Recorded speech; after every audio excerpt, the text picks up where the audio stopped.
Hey guys, welcome back to another episode of The Sweet House. I am your host, Jasmine Sweet, and today I am sitting down with who I would say is music royalty. I've known her for 7 years. Her name is Allie Keck, and actually now that I'm thinking about it, 7 is the number of completion. So it's kind of crazy that we're both sitting here. Isn't that wild? That is crazy. It is, because it was meant for us to like rekindle our love after all these years. Yes. Even though, like, ever since I met Allie, I knew she'd always be a star. She has this incredibly harmonious voice that I was always attracted to. And you guys are going to hear it because she is on season 23 of The Voice. Mm-hmm. Yes. So, first of all, I just want to give you your flowers and say I'm just so proud of you. I could cry. Oh, thank you. I'm not going to cry because I don't want to mess up my makeup. That's fair. That's fair. I also don't want to cry.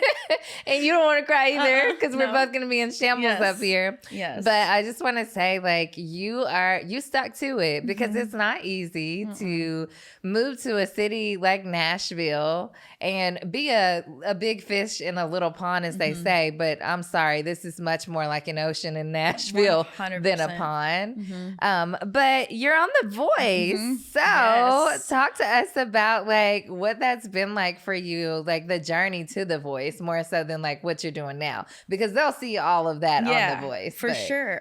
what made you want to go on The Voice? Because you've been blowing up the streets in Nashville. Yeah. So I think it was more of the platform Yeah. that The Voice provides. Season 23, that's Yeah. a huge amount of seasons for Yeah. any TV show. So being able to go on the show and kind of just get that platform and an audience who hasn't seen me was huge. One of the things I do here in Nashville is sing downtown, and I sing cover songs. And a lot of times that gets kind of old after a while. And so I was trying to just kind of get a bigger platform. So maybe I didn't have to do that as often. Yeah. Do you ever second guess like the decision to like try out for a reality show or to reach the platform, or what are your thoughts on it? Yes and no, because when I was younger, I used to audition for these shows all the time, but it was Yeah. like a thing that my dad and I used to do. Yeah. Because he could just like work from wherever, and we would just drive to St. Louis or Chicago or Yeah. the closest place that was having it. Yeah. And it was just kind of like this bonding thing, and you would go and watch all these other people audition, and it was actually like really, really fun to Yeah. watch. I had just never like made it this far. Yeah. So I Were don't you think shocked? Yeah. I had just never made it this far. So But I aren't was you so proud of yourself? Like, how did it feel to get the call that you were going to the next level? 100%. I'm very proud of myself because that is a huge stage to be on.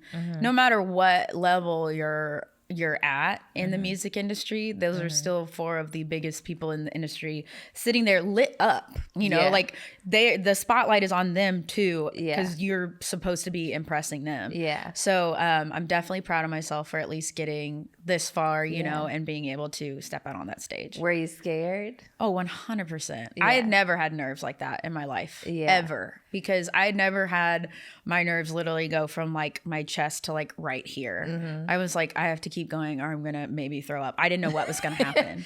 You know, it's funny because I grew up singing and I did pageants my whole life. And there's something about actually hitting the stage that the nerves go away. But as long as you're standing there behind the curtain and waiting on them to call your name, it's like you are in shambles. It's just, it's nerve wracking. And I was one of the first to go. And so like, that's why I was so nervous, and my chest hurt so bad.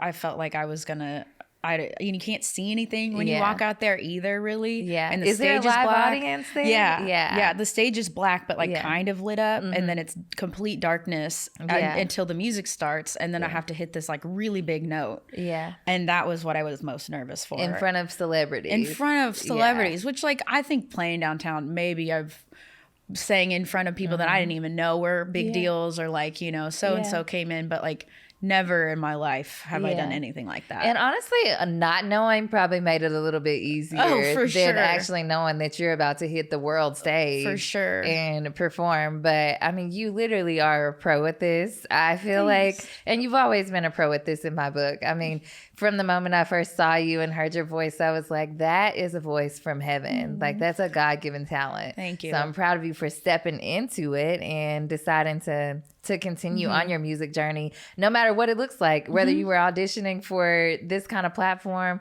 or if you continue to perform downtown. Yeah.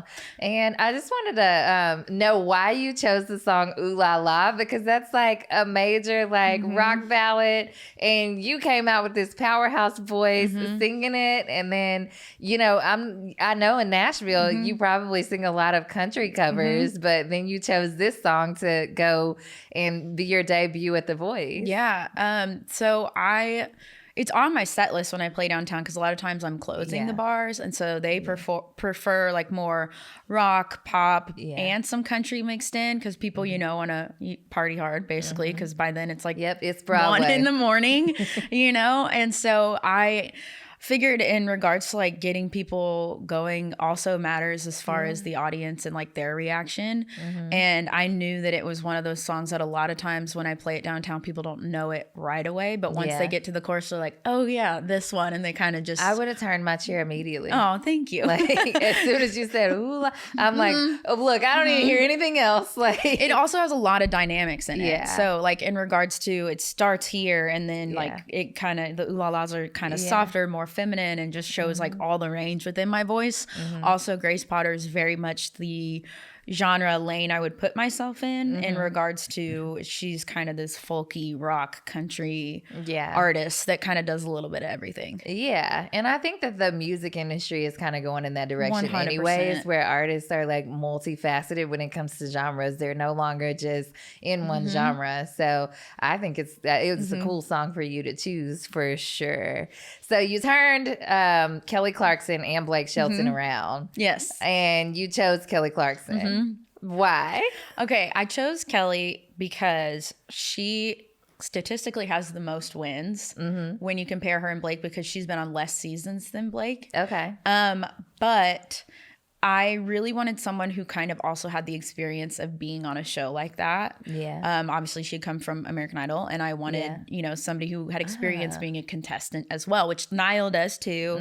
And then I don't think Chance does, and Blake obviously had been a judge, but I just really wanted somebody who'd been in that lane before, somebody who felt all the nerves before they walked out there before. I can understand that. Yes. So yeah, that is really cool. I've always loved Kelly Clarkson's voice too. She has one of those voices where you just know that like it's just a powerhouse voice. Yeah, so, no, I grew up on her. I loved her music. I agree for sure. And she's still like just a powerhouse. I mean, I'm like, how can you just belt out this sound like this that captivates everybody around? But your voice is the same way. Thanks. Did you grow up taking voice lessons, or is this just like, was it something that your parents saw in you early on that they wanted to cultivate? Kind of. I mean, I would like stop people on the street and make them listen to me sing when I was like 3. And it wasn't like a regular song. It was the Titanic song, the Celine Dion, My Heart Will Go On.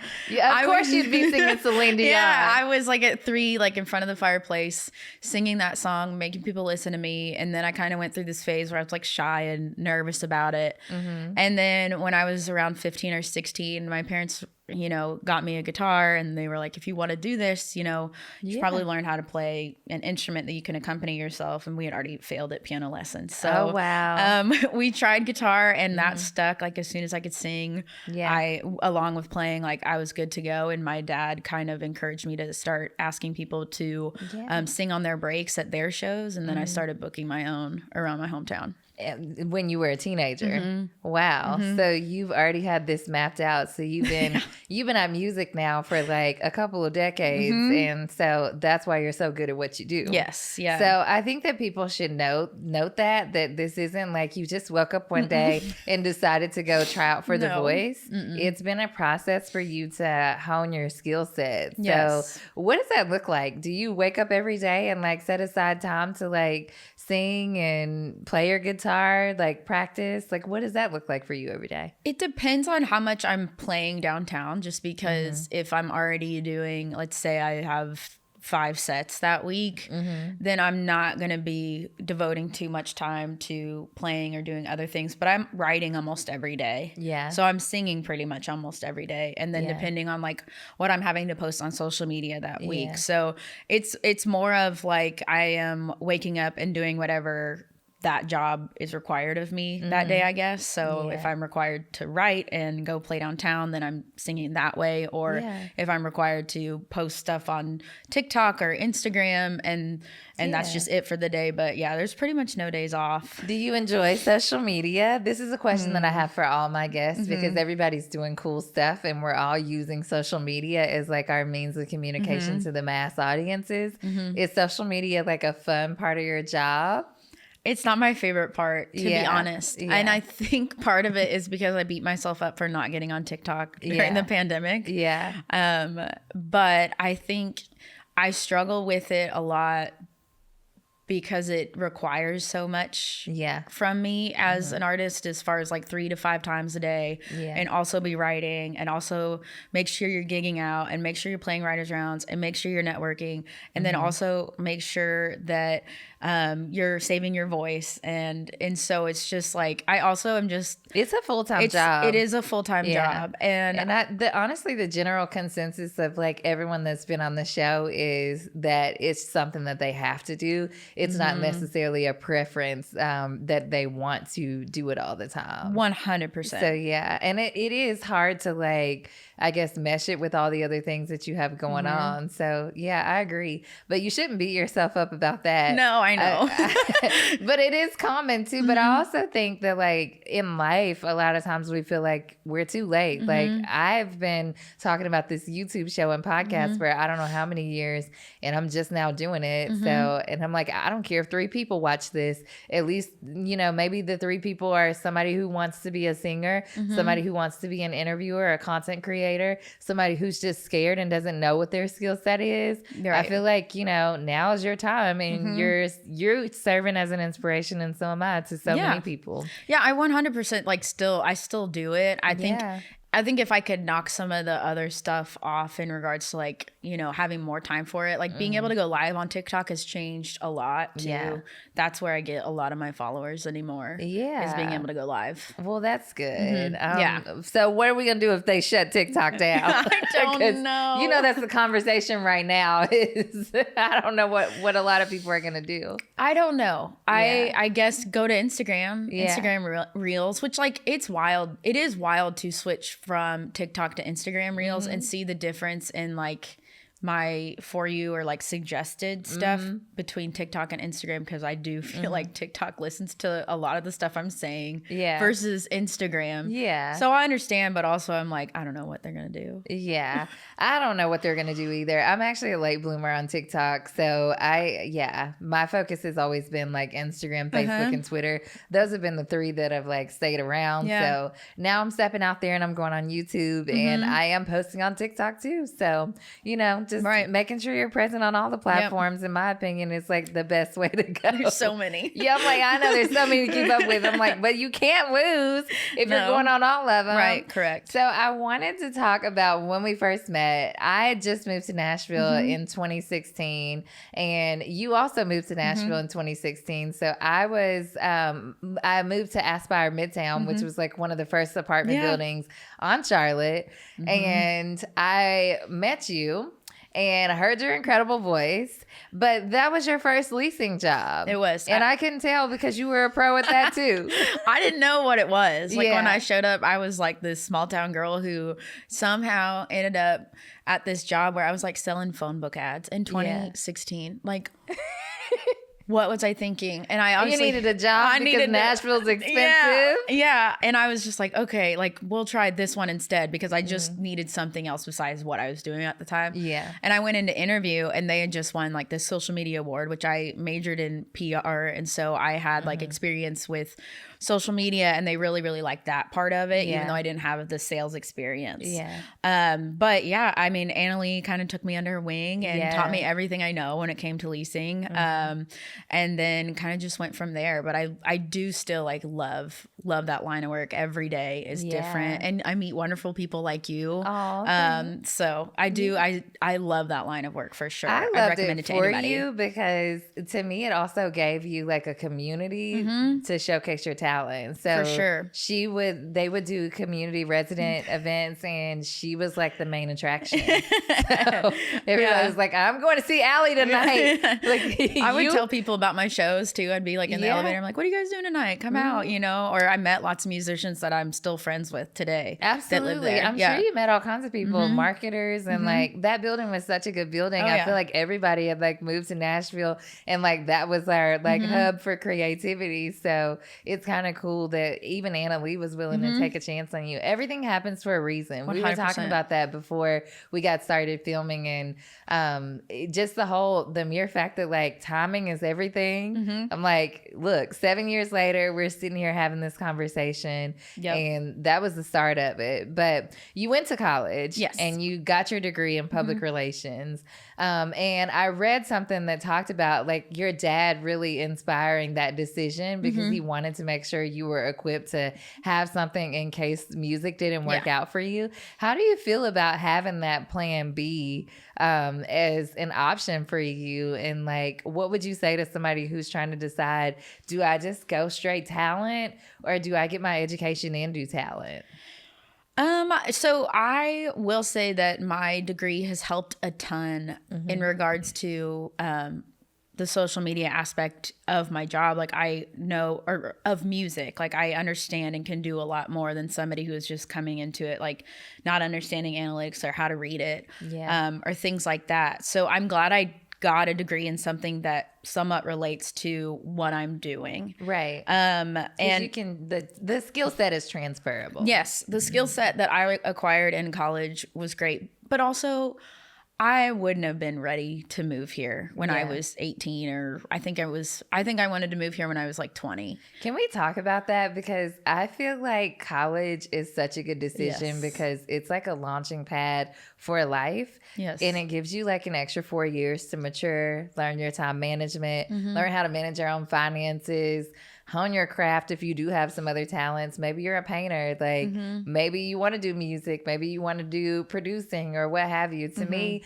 the 4 years is just like the catalyst for you to, I call it being a freshman in life. My 20-somethings were my freshman year of life in the real world. My 30-somethings are now my sophomore year. And that's kind of how I look at like the real world. Right. So to me, those 4 years in college were like, I needed them more than you think. Yeah. It set me up for, because I went to community college and then I went to Illinois State. So I did 2 years, like 2 hours away from my parents. And that was another thing that like I needed to figure out of like, okay, can I be this far away from family and like be comfortable and, you know, be able to live my life? Because for some people it's not for them, you know, they do. I'm a big proponent of, you know, family as well, and my family's not far from here, but I just wanted to make sure that that was something I could do. And so part of going to college was also like, you know, go fly in the nest, you know? Yeah, especially being so young, because in Nashville is a big city. So making that leap. So for sure. Yeah. Well, I want to talk about how you made it through the pandemic, because I know you were in the leasing business and lots of people were moving to Nashville during this time, but then you're also doing your music, and like, what did that look like for you for the past 3 years? Yeah. So the last 3 years it's been wild. I basically decided in 2018 I was going to do music full time, and this was like midsummer. And then 2019, like the wintertime comes around, and all of a sudden I kind of started losing quite a bit of my gigs downtown because the rooftops were closing, that sort of thing. And so I'm like, okay, I'll just go wait tables and figure it out and then go from there. Well, then I lost that job too because of the pandemic, and I just kind of was like really struggling to be like, okay, I can't even play downtown. I can't even keep a serving job because of this. And so I kind of just didn't work for a little bit, because me being in a big city was very scary to my parents too, in regards to like getting a job.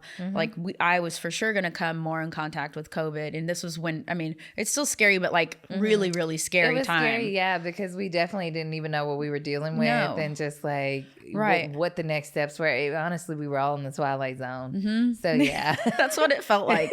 And then I decided, like a lot of people, to get my real estate license and got that. But in the meantime, it was like probably November around here. I was like, okay, I'll go back to waiting tables. And then I had that job for 3 weeks and got let go from that job because they had overhired and the numbers of COVID like went back up. And so I was just at that point just so frustrated and like over like spending all this money on rent and not even being able to do music, not being able to go out. And in downtown felt weird because there were lines everywhere out the door because of the numbers and everything. And so I really just like kind of just went towards real estate for like a year. And then finally I was at a New Year's Eve party one night and I sang my version of Barracuda, which you can download or stream. And I sang my version of Barracuda, and a lot of people who are in the industry but are normally on the road were there. Yeah. And they were like, we didn't even know that you could like sing like that. Like, what are you doing? Why are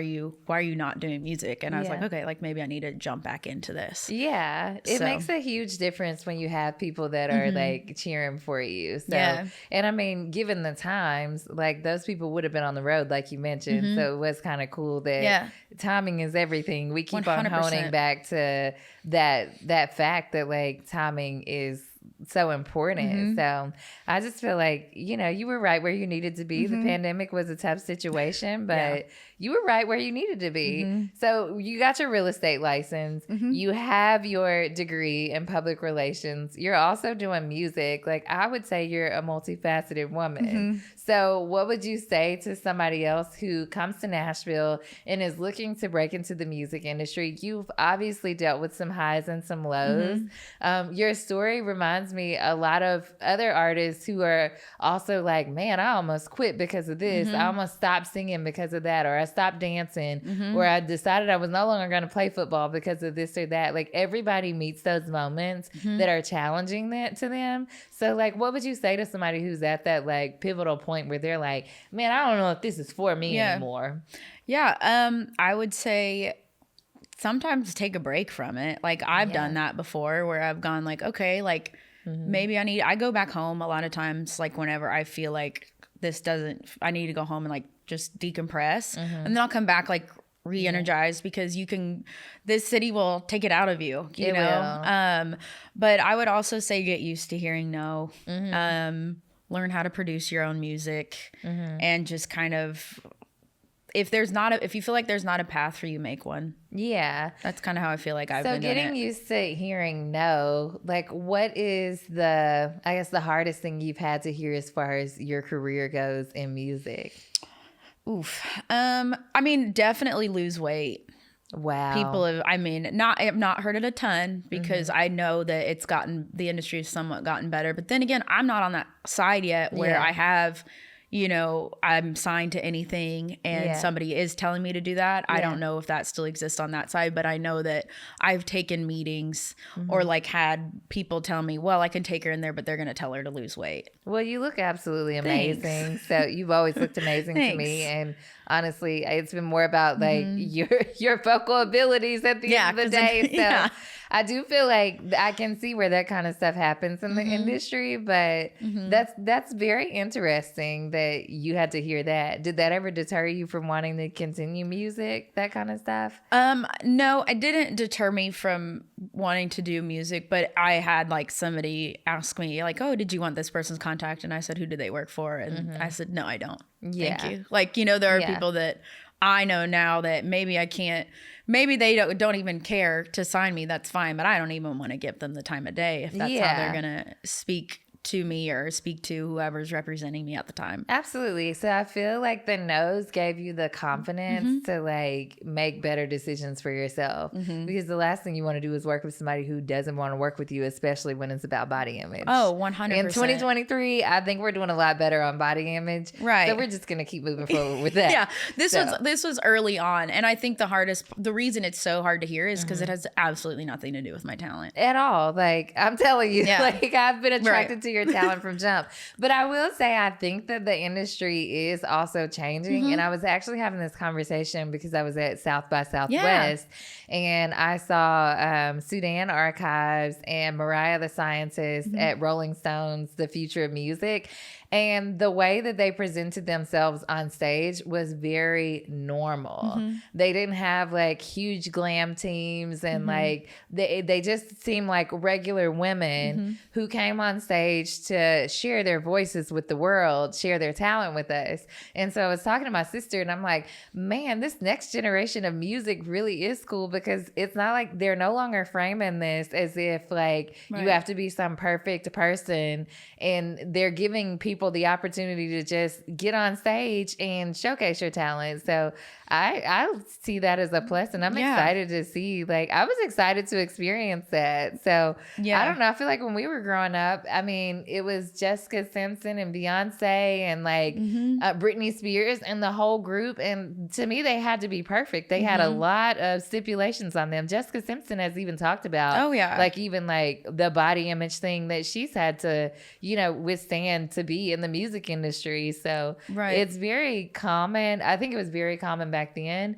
And it was kind of cool to see these women get up on stage and just be who they were. Absolutely. Sudan Archives was like rolling all across the stage, and she was jumping around, and just she was able to exude like pure joy and energy because she's allowed to be who she is. Right. And so. I'm not the type of person who can play on a rooftop in July in Nashville and show up in a full face of makeup. Like it's going to be on there when I'm done. Like I won't do it. Yeah. And like, if that's going to cause me to lose a gig because maybe I showed up more comfortable than I did, fine. Yeah. Like I'll find somewhere else to play. Like I couldn't do it. Like anytime I have to play like on a rooftop in the middle of summer here, I'm like, there's a towel around my neck. My hair is braided. There's a hat on, and I am sweating with the rest of you. Exactly. With the rest of you. You guys know if you come to Nashville, you're literally going to be sweating. Yes. Do not come to Nashville between, let's see, April 30th and about November 1st, unless you want to sweat, because we're literally sweating from the moment we step outside to like just damp as soon as you get outside. All day long. Find yourself a rooftop pool. That's what you do. Yes, exactly. So, I wanted to ask you if you felt like Nashville was nurturing to the artist. Do you feel like this is a city that embraces the artist, or do you feel like Nashville tourism embraces the artist? I would say that's an interesting question, because I could see how like I would say that Nashville's more of a tourism city. It is for sure. And that comes first, and then it's music, and then medical field obviously is like third for Nashville. Yeah. But I would say that they definitely kind of put tourism first sometimes in regards to being downtown. Yeah. But there are places in the city where the artists comes first, for sure. Yeah. I think there's different pockets in Nashville in regards to like what kind of music you want to do. And it's really easy to stay in one of those pockets. And I try to kind of go throughout and make sure that you're within all of them, so you don't just get stuck in one. Yeah. Are you able to network? I mean, even with real estate, I know you're meeting all kinds of people, and with the leasing agent jobs that you've had in the past, and even serving jobs, I feel like those would be good opportunities to network. So are you able to network with different people? And 100%.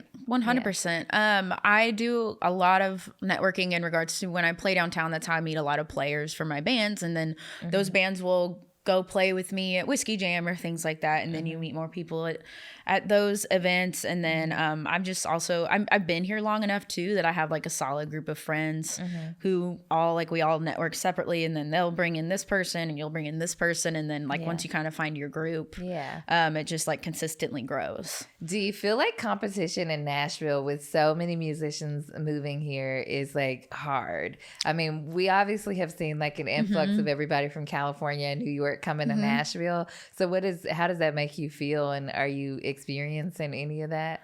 I would say there's room for everyone, especially with as much as you can do. Like you can go to East Nashville and do all originals the whole time. And you can go to Broadway and make a good living and do it for the rest of your life if you want to do it that way. And you can come to Midtown and do like the country songwriter thing as well. Like there's so many different areas and avenues that you can go down.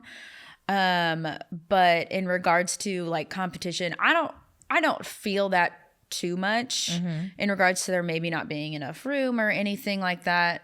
I do struggle sometimes with like the 10-year town, and then TikTok has completely flipped that on its side. You know, when I moved here, it's a 10-year town, and then now you can get on, if you go viral on TikTok, it doesn't matter how long you've been here. You don't even have to be here. Yeah, it's just instantly. Yeah, and they're offering, which is great that we're on the other side of that, because before we used to have to kind of sell ourselves, and now you go viral once and all of a sudden you have a fan base that they want and you're getting great deals. Do you feel like social media has given people more power in terms of like the record deals that they're getting? It's given the people more power in regards to like what they want to listen to and what they want to hear. Like those numbers are literally just way more accurate than we've ever had them being, because you can tell who's listening to what where, and it's just so much more information than I think the industry really ever got. But I would say that it's making it so the people are literally saying, well, we're streaming this song way more, versus, you know,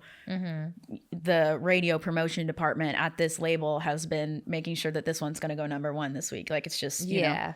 Well, it gave people, like the artists and the people, more control of it, because the streaming numbers are coming from the actual consumers versus the radio being able to say, we're going to play these same 30 songs over and over again. So I want to ask you, if you could choose between singing cover songs and your originals, like which one would you do? Oh, for sure originals. Yeah. For sure originals. I've been writing since I was 16 as well. Oh, wow. So and co-writing probably, like, I didn't do it when I first moved here, which I do kind of regret, but around 2018 was when I really started co-writing, and it's something that I love to do and share with other people. Why do you regret it? I think I would have met a lot more people had I just like hit the ground running, but kind of when I moved here, I thought that the thing to do was to play on Broadway, and like that was it.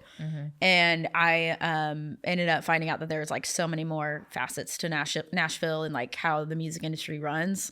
And I didn't really like understand it right away. And then once I kind of caught on, I was like, oh, this is how you meet people. And then you write songs with them, and then they do this, and, you know, so on and so forth. What inspires you to continue making music in Music City? I would say, honestly, just the work I've already put in, and seeing that kind of start to come to fruition, like just being able to like take these little steps to get there is what keeps me going, is like being able to look back and being like, look how far you've come since you moved here. Yeah, and you have come very, very far in the 7 years. So I just wanted to, you know, also reiterate that. So, because I don't know, sometimes when you're in the movement, you don't really look around to see how far you've come. So, I mean, that probably gave you the courage to even get up and like try out for something like The Voice. Yeah, for sure. Yeah. Would you tell other people to also like look for opportunities to like go on a major platform? Yeah, like I mean, I would definitely say, like, if you can get on these shows, do that. If you want to just enter songwriting contests, do that. There's tons of opportunity that comes from, you know, whether it's large or smaller songwriter competitions, like lots and lots of interest is shown through winning competitions like that too. So yeah, for sure. And there's always things you can do. Like my sister, when she first started, would perform in Memphis at various things, or she would start pitching music festivals and all kinds of stuff. So do you do a lot of the business side yourself, or are you starting to like get so big that you're like bringing in help? I'm completely independent. I do everything myself. Yeah. Whether it comes to production, like I obviously hire people for production because that's so above my head. But hire people for production. I have to hire people for videographer, like everything I do myself pretty much. Yeah. So you're a one-man band. Yes, I'm a one-woman band. One-woman band. Yes. The only thing I might, like, if social media really does start to drive me nuts, I might have my little sister run it. But that's about it. Is she here in Nashville? No, she's not. She's back in Illinois. But she would know how to do it. I would trust her at least. Yeah. Well, that's the thing too. Like, it's hard to trust people with your social media. Oh, So yeah, I mean, especially after you've been working for as long as you have and like Mhm. you've created a brand, it's like you can't just hire any old body that comes in your No. inbox that wants to help you run your business. Mhm. So, because your social media kind of is your portfolio, it's your business. Mhm. So yeah, I mean, have you had people reach out to you and want to be a part of your journey? Yeah, for sure. I did sign like a small deal in 2018, and it was mostly just like they kind of owned my album for like a year, and then that was the end of it, and I got it all back. Yeah. And then it was kind of a great experience to like learn what it was like to like work with other people Yeah. in regards to that. And they got me like a showcase in Chicago, which was really cool to do. Yeah. And then I've had like other people come along and have me like participate on their projects, or like I do a lot of independent, like I'll guest on or appear on like DJ songs or stuff like that, and it through a website called Sound Better, or there's also this website called Songfinch that you can write songs for other people, and just like little things like that.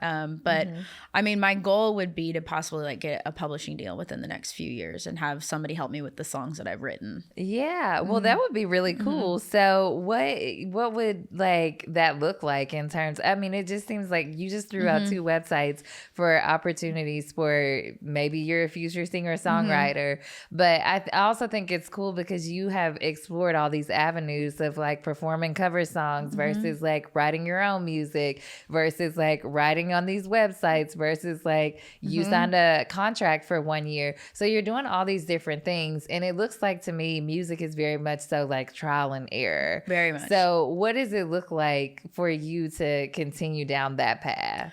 I think honestly, I would really, really like it to be my only source of income, like for sure within the next few years, because doing so much is like, it's burning out on one thing and then switching to the other. And like, I don't want to obviously continue to have to do that. So the idea of getting a publishing deal would be great, because when I am writing, which I'm already doing, I would at least be getting, you know, whatever that part-time job I was having to work for would make up for that there, you know, that sort of thing. What's the difference between a publishing deal and a record deal? Yes. So a publishing deal is basically you're paid to write songs, write with other songwriters. And then also they pitch the songs maybe you've already written to other artists who maybe don't write or are getting ready to cut an album and they need songs, that sort of thing. And then a record deal is when they pay you to cut your own records. So I'm always curious what that looks like, because obviously they've shown it on movies and stuff in the past, but when you write a song for somebody, if they did choose the song, do they hear you sing it first, or like how does that work? It depends on who's on the demo. So if it would depend on like, if I'm like the only girl in the room and it's a girl, then I'm gonna be the person that sings it for them. But it just depends on who's on the demo, or sometimes they'll cut like 2 different ones, so it's like this one's the male version, this one's the female version, or that sort of thing. So it just kind of depends. I have to tell you guys, if she ever wrote a song for me and had to perform it first, I don't want to sing it. Like, I'm gonna be too intimidated. You talk about you're intimidated to go out in front of Chance the Rapper and the rest of the judges. I'm like, oh no, I'm not singing anything after you. Thank you. I'm good. So I'm like, that would be a no for me. So do you ever get scared singing in Nashville? I know sometimes like, you know, being in your home base can be like not as exhilarating versus like you going somewhere else in Chicago or LA or somewhere where it's like, this is like new landscape, but you've been here for a while and people know you. Do you ever get scared? Sometimes the people who know you are the harshest critics. Right. I get nervous at Whiskey Jam. Like almost every time I play Whiskey Jam, I'm nervous. Yeah. Because I know that a lot of times there are other people in that room that either A, haven't heard me or already have heard me. And so like I want to make sure I do a good job. Or all my friends are normally there too, because Whiskey Jam is such a fun round to go to. Or Bus Call is the same kind of route of like there's people in the room that like I want to make sure, you know, like how I sound, you know. Describe what a writer's room is like. A room or a round? A round. Round. Sorry. Okay. No, you're good. A writer's round is basically we would take turns each showing our original music, and we normally do like 3 or 4. It's like an hour long, and you just kind of go down the line. Yeah. And everybody will do an original song, and then you'll go back to the beginning and do an original song. Are you able to critique each other? No. No. I mean, I do in my mind, maybe. I don't know. Yeah. but no. Yeah. I guess it's best if you're not able to critique each other to like, you know, to continue to foster the community and creativity. Yeah. It's mostly for like networking, just to like meet other songwriters, that sort of way. And there are a couple that are really, really cool in town that you can meet really great writers through as well. Yeah. So have you ever been starstruck? I know you met these incredible stars on The Voice, but you've been doing music for a long time. So have you been starstruck, and who was it? Ooh, I'm trying to think. I will say there was this is wild, but Jason Marsden who is Max from A Goofy Movie. Yeah. He was downtown one time. Oh, wow. And I recognized him because he's also in Full House. He's in Boy Meets World. He's in like all of these other like crazy 90s shows and Animaniacs, like you name it. And like I happened to be singing Moana for this little girl who was in the bar. And he walked in and realized I was singing a Disney song, who like, you know, signs all of his checks. Yeah. And he recorded it and reposted it. And I was like, that's not who. Oh, it is. Yeah. Oh, got it. Well, what a full circle moment. Yeah. It was I'm gonna wild. have to invite you over, by the way, because Rain loves Moana, and she is like, she's a star too. I'm like, and I'm sure your parents probably saw that in you when you were little. Like I look at Rain and I'm just like, she just has it. Like my girl takes a mic, she starts doing like this and doing like that. And I'm just like, amazing. She just has it. So as a mom, I'm like, I recognize it in her. But I wonder when she's going to recognize it in herself. How old were you when you kind of like recognized it within yourself? I think probably I still would say like 15 or 16 was like when because I was still going through this phase of like, no, nobody needs to hear me sing or play. And then every like Christmas I would be, or Thanksgiving or Easter, I would be encouraged, like, get out the guitar, sing for the family. Yeah. That sort of thing. That's when I really realized it. Cause I think when you're 3 years old, you don't even know what you're doing. And like I said, I hit this like spurt of like, I'm too shy to do this in front of people. Yeah. And then I kind of, you know, came to when I was like 15 or 16 and realized like, oh, I have to do this. And now you're on a world stage. So what advice, I have to ask, do you have for anybody else that's like charting a music path? I would say trust your gut. That's one thing. If I could go back, there were some people that I trusted that I wish I hadn't. I would say, like I said before, learn how to produce your own music. It'll save you so much money, or at least learn how to track your own demos at the least. And then try to find something outside of music that also brings you joy. That way, like, there's always just, if you're burnt out on it or you're tired, you have something else you can turn to, because I know that living here, it gets to be the only thing you're ever surrounded by. Yeah, because you're immersed in it. Then I also love that you bring up the fact that you can get burnt out on something that you're so good at. 100%. Because I think that's a conversation that we don't have a lot of times, especially now that like everything has become like, we're honing our skills, we're honing our talents and creativity. And it's like, you can get burnt out on those things too. Right. Like you can get just as burnt out as if you were going to like some job that you didn't want to go to every day. So like, what do you do whenever you face those times of like, you just don't feel like doing it right now? I take a break pretty much. I mean, I go home and go on vacation. I figure out, you know, like this city like shuts down in December. Yeah. And there's a reason for that. Yeah. Because everybody's like, we're done. Yeah. Nobody's pushing the radio. Nobody's cutting new songs until January. Nobody, you know, nobody really works in December. And I think that's normally when everyone is also burnt out here. I agree. I think that November, December, and January are just slow across the board. I mean, coming from a marketing professional, that's when like things kind of are amped up, but in a sense, they also like slow down. So I would say to somebody that's like wanting to advertise themselves, you could also use that as your opportunity to continue to put out like a lot of stuff on social media, because people are sitting around around, like waiting to catch your new stuff. So, right. Not that SZA needed it, but she put that album out, the few days before Christmas? Yeah. And it was still like a hit up there. Yeah. Not that she needed it, but also probably helped because everybody was over Christmas music by that time. And she was upset with her label and was like, I'm going to put this out either way. And they were probably telling her to push it because it was around Christmas time. Yeah. And I feel like it worked out in her favor. Are you ready to make those huge decisions? I don't know.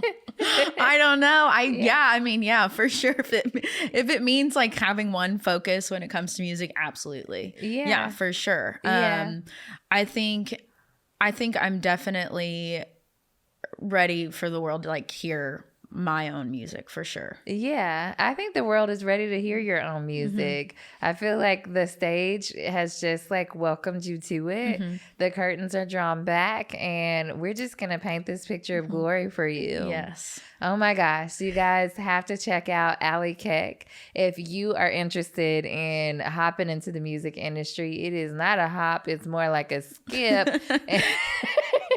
And a beat of your own drum, as you've heard it right here first from the One Woman Band. She's doing incredible things. She is trying out new things every day. And just like, it seems like you really are taking control of your career in the music industry. So I know for a fact, everything's going to take off for her.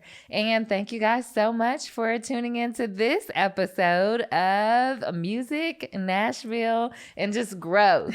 Yes. We see it. Yes. Thank you. Thank you.